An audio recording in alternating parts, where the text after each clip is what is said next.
saja struktur politik. Struktur politik berasal dari dua kata, yaitu struktur dan politik. Struktur berarti badan dan organisasi, sedangkan politik berarti urusan negara. Jadi secara harafiah, struktur politik adalah badan atau organisasi yang berkenaan dengan urusan negara. Struktur politik adalah pelembagaan hubungan organisasi antara komponen-komponen yang berbentuk bangunan itu. Juga alokasi nilai-nilai yang bersifat otoritatif yang dipengaruhi oleh distribusi serta oleh penggunaan kekuasaan. B. Struktur politik formal. Struktur formal adalah struktur organisasi yang dijalankan oleh hampir seluruh perusahaan, badan usaha, dan lembaga lainnya. Keuntungan struktur formal adalah proses pengawasan yang lebih mudah karena jelas siapa saja orang yang memiliki tanggung jawab secara struktural. Organisasi formal merupakan kumpulan dari dua orang atau lebih yang mengikatkan diri dengan suatu tujuan bersama secara sadar serta dengan hubungan kerja yang rasional. Contoh, perseroan terbatas, sekolah, negara, dan lain sebagainya. Perkenalkan, nama saya Sasita Angelika Uttamana Poluan dengan NPM D1D021040. Di sini saya akan menjelaskan tentang bagian C yang berjudul struktur politik informal. 1. Partai-partai politik. Partai politik telah menjadi ciri penting politik modern, maka menjadi bagian yang tidak terpisahkan dari sistem politik, baik yang demokratis maupun yang otoriter sekalipun. Menurut Huntington, stabilitas kekokohan partai dan sistem kepartaian sangat berpengaruh pada tingkat pelembagaan dan partisipasinya.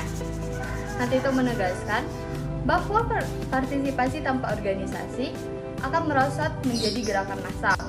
Sementara organisasi yang tidak melahirkan partisipasi cenderung mengarah menjadi klik pribadi. Dalam sistem politik demokrasi, partai politik biasanya melaksanakan 4 fungsi berikut. Pertama, sebagai sarana komunikasi politik. Kedua, sarana sosialisasi politik. Ketiga, sarana rekrutmen politik. Dan keempat, sarana pengatur politik. 2. Struktur politik informal di luar partai politik. Struktur politik informal seperti media massa, kelompok berbasis agama, LSM atau NGO, dan asosiasi profesi telah menunjukkan eksistensinya dalam sistem politik selama kurang lebih 32 tahun ditekan oleh pemerintah. Dalam kaitan ini, terdapat banyak kebijakan pemerintahan yang akhirnya ingin dilaksanakan akibat tekanan yang terus-menerus dari struktur kemampuannya dalam menggalang opini publik telah membuatnya menjadi kekuatan dan yang penting dalam beberapa tahun belakangan. Perkenalkan, nama saya Niti Anasya, NPM D1D021072. Baiklah, di sini saya akan menjelaskan tentang bagian D. Partai politik, kedudukan, fungsi, dan peranannya dalam sistem politik di Indonesia diatur dalam undang-undang tersendiri, yaitu Undang-Undang Nomor 2 Tahun 2011 tentang Partai Politik. 1. Undang-Undang Republik Indonesia Nomor 2 Tahun 2011 tentang perubahan atas Undang-Undang Nomor 2 Tahun 2008 tentang Partai Politik dengan rahmat Tuhan Yang Maha Esa, Presiden Republik Indonesia. A. Dalam rangka menguatkan pelaksanaan demokrasi dan sistem kepartaian yang efektif sesuai dengan amanat Undang-Undang Dasar Negara Republik Indonesia tahun 1945. B. Bahwa Undang-Undang Nomor 2 Tahun 2008 tentang Partai Politik perlu diubah sesuai dengan tuntutan dan dinamika perkembangan masyarakat. 2. Undang-Undang Nomor 2 Tahun 2008 tentang Partai Politik. Lembaran Negara Republik Indonesia tahun 2008 Nomor 2. Tambahan Lembaran Negara Republik Indonesia Nomor 4801. Undang-Undang tentang perubahan atas perubahan Undang-Undang Nomor 2 Tahun 2008 tentang Partai Politik. Perkenalkan, nama saya Singga Fiana, NPM G1G02108.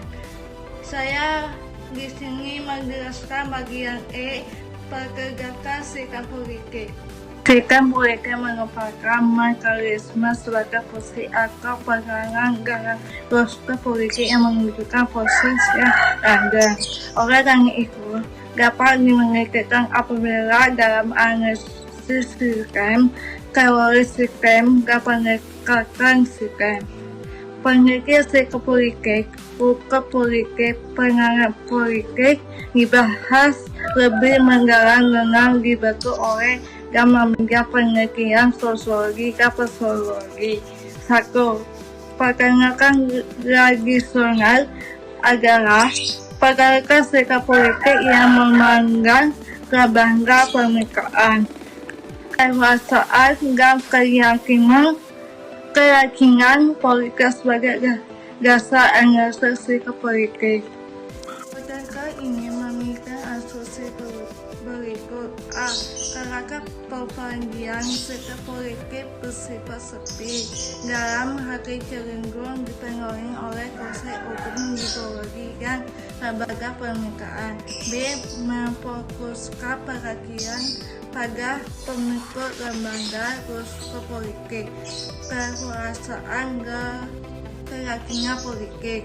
2. Pernikahan behaviorisme. Pernikahan perilaku politik ini sangat dipengaruhi oleh sikap analisis behavioris. Sikap analisis perilaku dalam arti umum analisisnya lebih dirasakan pada penataan sikap dan perlakuan individu, organisasi, dan lembaga pemikiran yang sedang berjalan. Hai, saya Jamie Putra akan menyampaikan tentang kapabilitas sistem politik. Apa itu kapabilitas?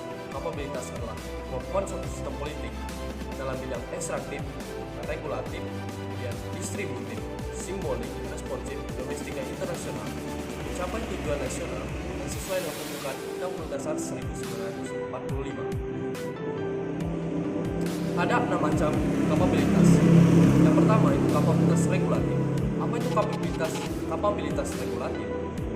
Yaitu kemampuan suatu sistem politik untuk melakukan eksplorasi terhadap potensi sumber daya alam dan sumber daya manusia. Yang kedua yaitu kapabilitas regulatif, yaitu bagaimana melakukan pengawasan terhadap perilaku individu dan juga kelompok. Yang ketiga itu kapabilitas distributif, yaitu kemampuan suatu sistem politik untuk mendistribusikan sumber daya alam dan sumber daya manusia. Dan selanjutnya adalah kapabilitas simbolik, yaitu bagaimana membangun pencitraan terhadap kepala negara ataupun rasa bangga terhadap negaranya sendiri. Kemudian yang kelima adalah kapabilitas responsif, yaitu kemampuan yang diciptakan oleh pemerintah daya tanggap terhadap tekanan yang ada pada negara. Kemudian yang terakhir atau yang keenam yaitu kapabilitas domestik dan juga internasional. Apa maksudnya? Yaitu kemampuan memancar dari dalam keluar.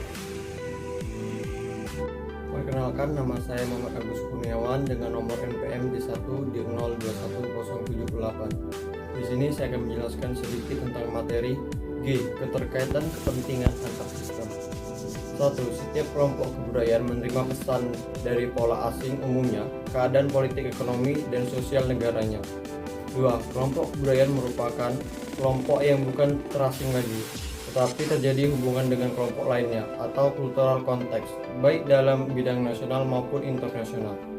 Dalam proses komunikasi, semua berita yang disajikan, diberikan, dan disaring oleh pembanding informasi. Uraian ini memberikan gambaran bahwa cross-cultural communication cenderung ke arah kegiatan propaganda pejabat negara terhadap penduduk negara lain agar terciptanya khalayak umum yang luas.